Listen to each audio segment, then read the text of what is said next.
সুবহানাল্লাহ সুবহানাল্লাহ। মহাকাশে ফেরেশতাদের জিকিরের ধ্বনি রেকর্ড করা হয়েছে। একটা মুসলমানের জন্য কোরআন হাদিস সহি আল্লাহ যে এক এইটা বোঝার জন্য এর চেয়ে আর বড় প্রমাণ মানুষের কাছে, মুনাফিকদের কাছে, বেঈমানদের কাছে, নাস্তিকদের কাছে আর কিছুই হতে পারে না। প্রিয় দর্শক, আগে সেই রেকর্ডটা আপনাদের একটু শোনাই, এরপর বিস্তারিত কিছু আলোচনা করব। আপনারা বুঝতে পারবেন আসলে এই রেকর্ডটা যে শব্দটা হচ্ছে এটা কি ফেরেশতাদের জিকির নাকি ভুল। আপনাদের কোরআন এবং হাদিস সহকারে এটা আজকে বুঝিয়ে দেওয়ার চেষ্টা করবো ইনশাআল্লাহ। আগে সেই আওয়াজটা শুনি।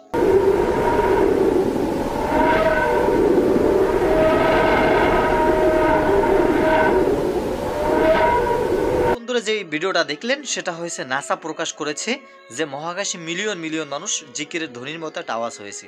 এখন পবিত্র কোরআনুল কারীমে আল্লাহ সুবহানাহু ওয়া তাআলা বলেন, সিজদা 41 নম্বর আয়াত আল্লাহ তাআলা বলতেছেন যে তোমরা যদি অহংকার করে আল্লাহ তাআলার জিকির থেকে বিরত থাকো, আল্লাহ তাআলার জিকির করার জন্য অসংখ্য অগণিত ফেরেশতা রয়েছে। এখানে ফেরেশতাদের উল্লেখ করা হয়েছে।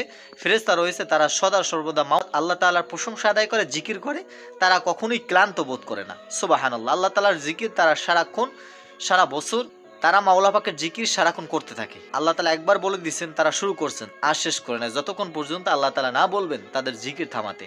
এটা হয়েছে ফেরেশতা। আল্লাহ তাআলার কোরআন হাদিস বুঝতে, আল্লাহ রসুলকে বুঝতে বিজ্ঞান যত আপডেট হবে, বিজ্ঞান যত নতুন নতুন জিনিস বের করে আনবে, মানুষের কোরআন হাদিস বুঝতে ততটাই সহজ হবে। আজকে যদি মহাকাশে বিজ্ঞানীরা যদি না যাইতো তাহলে আমরা এই আওয়াজ শুনতে পারতাম না। আসলে আমরা বাস্তবতা এবং আমরা এটা আসলে জানতে পারতাম না। এটা জেনেছি মুসলমান তার ঈমান বৃদ্ধি পাবে।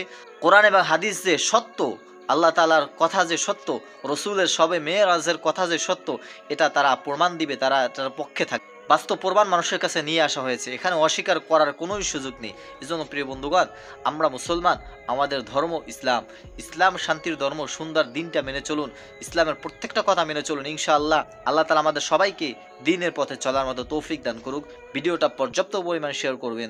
আসসালামু আলাইকুম ওয়া রাহমাতুল্লাহ।